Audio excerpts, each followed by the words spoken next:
আর কয় আমরা নাকি জান্নাতের টিকিট বিক্রি করি। ও চাচা যান কয় না কয় না, ও ভাইজান কয় না কয় না।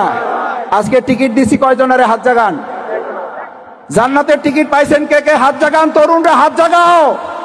এই অপপ্রচার যারা করবে তাদের জবাব তোমরা দিতে পারবে সবাই। আমরা জান্নাতের টিকিট দেই না, কিন্তু জান্নাতে যাওয়ার জন্য আমরা সবাই মিলে চেষ্টা করতে চাই। কারণ দুনিয়ার সফলতা মুমিনদের জন্য শেষ সফলতা নয়, আমাদের চূড়ান্ত সফলতা হলো আমরা যদি কোথায় যেতে পারি। 1.5 ঘন্টা 1 ঘন্টা কোন রাজনৈতিক সভায় আলোচনা হয়, দুনিয়ার গম নিয়ে আলোচনা হয়, টিন নিয়ে আলোচনা হয়, রাস্তা নিয়ে আলোচনা হয়, স্কুল নিয়ে আলোচনা হয়, কলেজ নিয়ে আলোচনা হয়, আপনার ভোট নিয়ে আলোচনা হয়, জান নিয়ে আলোচনা হয়, কৃষি নিয়ে আলোচনা হয়, সব নিয়ে আলোচনা হয়। যদি জান্নাত নিয়ে আলোচনা হয়, জাহান্নামের সতর্কতা আলোচনা না হয়, ওটা মুসলমানদের প্রোগ্রাম হতে পারে না। ওটা মুসলমানদের প্রোগ্রাম হতে পারে না। তাহলে জান্নাত জাহান্নামের আলোচনা চলবে না চলবে না? মসজিদে আলোচনা চলবে না চলবে না? মসজিদে কোরআন ক্লাস চলবে না চলবে না? মসজিদে এখন কোরআন ক্লাস চললে সেখানে হামলা করতেছে না করতেছে না?